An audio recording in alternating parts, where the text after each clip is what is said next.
പാലക്കാട് വാളയാറിൽ മർദ്ദനമേറ്റ് ചികിത്സയിലായിരുന്ന ഇതര സംസ്ഥാന തൊഴിലാളി മരിച്ചു. ഛത്തീസ്ഗഡ് സ്വദേശി രാംനാരായണനാണ് മരിച്ചത്. കള്ളനെന്നാരോപിച്ചാണ് ഇയാളെ ചിലർ മർദ്ദിച്ചത്. മർദ്ദനമേറ്റ് അവശനായ ഇയാളെ ഇന്നലെ വൈകുന്നേരം പാലക്കാട് ജില്ലാ ആശുപത്രിയിൽ പ്രവേശിപ്പിച്ചിരുന്നു. സംഭവവുമായി ബന്ധപ്പെട്ട് 3 പേരെ വാളയാർ പോലീസ് കസ്റ്റഡിയിലെടുത്തു. तुम बांग्लादेशी? वो मेरा बहन को लिखा है। बहन में बांग्लादेशी। और तुम्हारे गांव में कहाँ है तुम? 2 ठोक हाँ हमारे घर बांग्लादेशी और बांग्लादेशी 2 ठोक ये आपको बांग्लादेशी हाँ नहीं जानता 2 ठोक ये आपको बांग्लादेशी സാജിദ് വിവരങ്ങൾ നൽകാനായി ചേരുന്നു. സാജിദ്, എന്താണ് സംഭവിച്ചത്? ആരൊക്കെയാണ് കസ്റ്റഡിയിലുള്ളത്? എന്താണ് പോലീസ് ഇതുമായി ബന്ധപ്പെട്ട് നൽകുന്ന വിവരങ്ങൾ?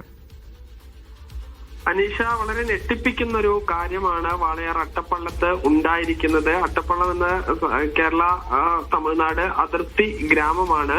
ഈ റോഡിലൂടെ നടന്നു പോവുകയായിരുന്ന രാമനാരായണൻ ബയ്യ എന്ന 31-കാരനെയാണ് ഒരു സംഘം ഈ തടഞ്ഞു വെക്കുന്നത്. മോഷ്ടാവാണെന്ന് പറഞ്ഞ് തടഞ്ഞു വെച്ചതിന് ശേഷം മർദ്ദിക്കുകയായിരുന്നു. ബംഗ്ലാദേശിയാണോ എന്ന് തുടരെ ചോദിക്കുകയും അടിക്കുകയും ചെയ്യുന്നത് നമുക്ക് ദൃശ്യങ്ങളിൽ കാണാം. ഈ ബംഗ്ലാദേശിയാണ് എന്ന് പറഞ്ഞും മോഷ്ടാവാണെന്ന് പറഞ്ഞുമാണ് ഈ നിരന്തരം മർദ്ദിച്ചത്.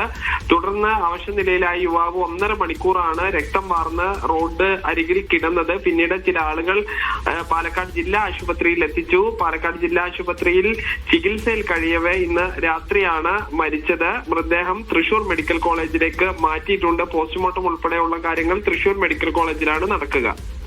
ശരി, സാജിദാണ് വിവരങ്ങൾ നൽകിയത്.